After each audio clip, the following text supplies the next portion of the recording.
प्रबल प्रेम के पाले पड़कर प्रभु को नियम बदलते देखा। खुद का मान टले टल जाए पर भक्त का मान न टलते देखा। नमस्कार, भक्ति कथा और कहानी में आपका स्वागत है। महाभारत से जुड़े बहुत से किस्से लगभग सभी ने सुन रखे हैं। जब भी महाभारत से जुड़े किसी प्रसंग की बात आती है तो लोग बड़ा रस ले लेकर सुनते हैं। महाभारत का ही एक प्रसंग आता है कि एक बार भगवान श्री कृष्ण ये प्रतिज्ञा लेते हैं कि वो महाभारत युद्ध में शस्त्र नहीं उठाएंगे, और दूसरी तरफ भीष्म पितामह भी ये प्रतिज्ञा करते हैं कि वो श्री कृष्ण से शस्त्र उठवा कर रहेंगे। युद्ध के दौरान भीष्म पितामह ने चारों तरफ कहर मचा रखा था। खूब बाणों की वर्षा की, भीषण युद्ध हुआ तो श्री कृष्ण ने दौड़ते हुए रथ के पहिए को ही चक्कर बनाकर उठा लिया और भीष्म पितामह की ओर दौड़े तो अर्जुन ने उन्हें रोका।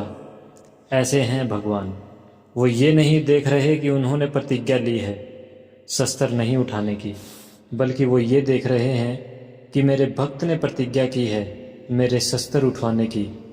इसलिए ये कहा जाता है कि प्रबल प्रेम के पाले पड़कर प्रभु को नियम बदलते देखा। खुद का मान टले टल जाए पर भक्त का मान न टलते देखा। आपकी भक्ति में अगर निष्कपटता है, आपने अगर ईश्वर की साधना पूरे मन से की है, तो ईश्वर आपकी हर बात मान लेंगे। उनके लिए एक सच्चे भक्त का मान खुद के मान से भी बढ़कर है। इसी संदर्भ में एक छोटी सी कहानी है। एक गरीब बालक था जो कि अनाथ था। एक दिन वो बालक एक संत के आश्रम में आया और बोला कि बाबा, आप सबका ध्यान रखते हैं, मेरा इस दुनिया में कोई नहीं है, तो क्या मैं यहाँ आपके आश्रम में रह सकता हूँ? बालक की बात सुनकर संत बोले, बेटा तेरा नाम क्या है? उस बालक ने कहा, मेरा कोई नाम नहीं है। तब संत ने उस बालक का नाम रामदास रखा और बोले कि अब तुम यहीं आश्रम में रहना। रामदास वहीं रहने लगा और आश्रम के सारे काम भी करने लगा। उन संत की आयु 80 वर्ष की हो चुकी थी। एक दिन वो अपने शिष्यों से बोले कि मुझे तीर्थ यात्रा पर जाना है, तुम में से कौन कौन मेरे साथ चलेगा और कौन कौन आश्रम में रुकेगा? संत की बात सुनकर सारे शिष्य बोले कि हम आपके साथ चलेंगे, क्योंकि उनको पता था कि यहाँ आश्रम में रुकेंगे तो सारा काम करना पड़ेगा। इसलिए सभी बोले कि हम तो आपके साथ तीर्थ यात्रा पर चलेंगे। पर संत सोच में पड़ गए कि किसे साथ ले जाएं और किसे नहीं, क्योंकि आश्रम पर किसी का रुकना भी जरूरी था। बालक रामदास संत के पास आया और बोला, बाबा, अगर आपको ठीक लगे तो मैं यहीं आश्रम पर रुक जाता हूँ। संत ने कहा, ठीक है, पर तुझे काम करना होगा। आश्रम की साफ सफाई में भले ही कमी रह जाए, पर ठाकुर जी की सेवा में कोई कमी मत रखना। रामदास ने संत से कहा कि बाबा, मुझे तो ठाकुर जी की सेवा करनी नहीं आती, आप बता दीजिए कि ठाकुर जी की सेवा कैसे करनी है, फिर मैं कर दूंगा। संत रामदास को अपने साथ मंदिर ले गए। वहाँ मंदिर में राम दरबार की झांकी थी, जिसमें श्री राम जी, सीता जी, लक्ष्मण जी और हनुमान जी थे। संत ने बालक रामदास को ठाकुर जी की सेवा कैसे करनी है सब सिखा दिया। रामदास ने गुरु जी से कहा कि बाबा, मेरा इनसे रिश्ता क्या होगा ये भी बता दो, क्योंकि अगर रिश्ता पता चल जाए तो सेवा करने में आनंद आएगा।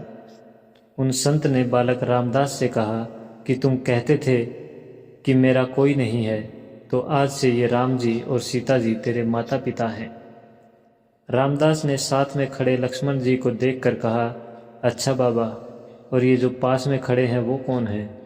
संत ने कहा, ये तेरे चाचा जी हैं। और हनुमान जी के लिए कहा कि ये तेरे बड़े भैया हैं।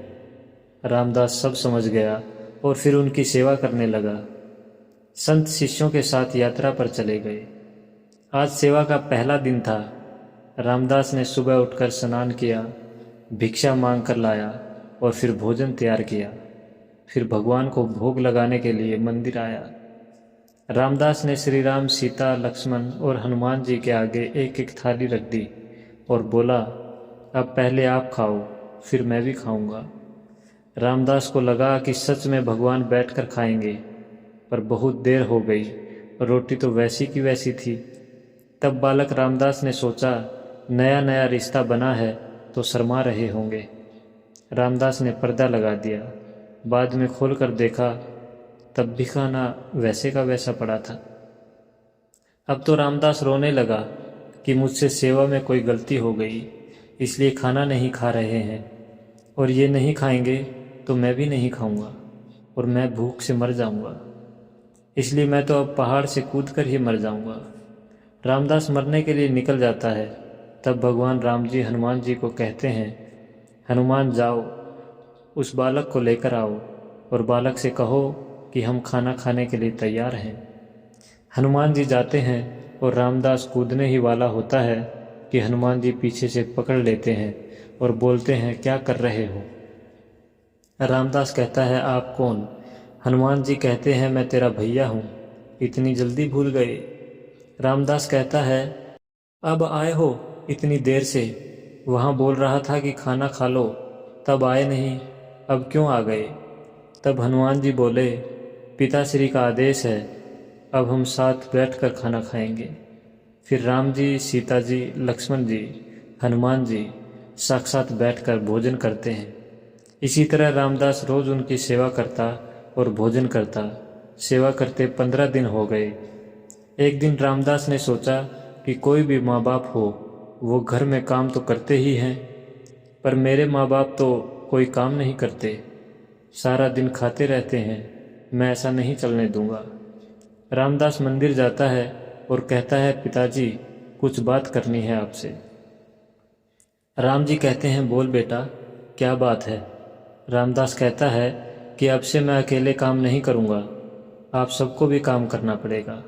आप तो बस सारा दिन खाते रहते हो और मैं काम करता रहता हूँ, अब से ऐसा नहीं होगा। राम जी कहते हैं, तो फिर बताओ बेटा, हमें क्या करना है? रामदास ने कहा, माता जी अब से रसोई आपके हवाले, और चाचा जी आप सब्जी तोड़ कर लाओगे, और भैया जी आप लकड़ियाँ लाएंगे, और पिताजी आप पत्तल बनाओगे। सबने कहा, ठीक है। अब सभी साथ मिलकर काम करते हुए एक परिवार की तरह सब साथ रहने लगे। एक दिन वो संत तीर्थ यात्रा से लौटे तो सीधा मंदिर में गए और देखा कि मंदिर से प्रतिमाएं गायब हैं। संत ने सोचा, कहीं रामदास ने प्रतिमा बेच तो नहीं दी। संत ने रामदास को बुलाया और पूछा, भगवान कहाँ गए? रामदास भी अकड़ कर बोला कि मुझे क्या पता, रसोई में कहीं काम कर रहे होंगे। संत बोले, ये क्या बोल रहे हो? रामदास ने कहा, बाबा मैं सच बोल रहा हूँ, जब से आप गए हैं ये चारों काम में लगे हुए हैं। वो संत भागकर रसोई में गए और सिर्फ एक झलक देखी कि सीता जी भोजन बना रही हैं, राम जी पत्तल बना रहे हैं, और फिर वो गायब हो गए और मंदिर में विराजमान हो गए। संत रामदास के पास गए और बोले, आज तुमने मुझे मेरे ठाकुर का दर्शन कराया, तू धन्य है। और संत ने रो रो कर रामदास के पैर पकड़ लिए। कहने का अर्थ यही है कि ठाकुर जी तो आज भी तैयार हैं दर्शन देने के लिए, पर कोई रामदास जैसा भक्त भी तो होना चाहिए। जय हिंद।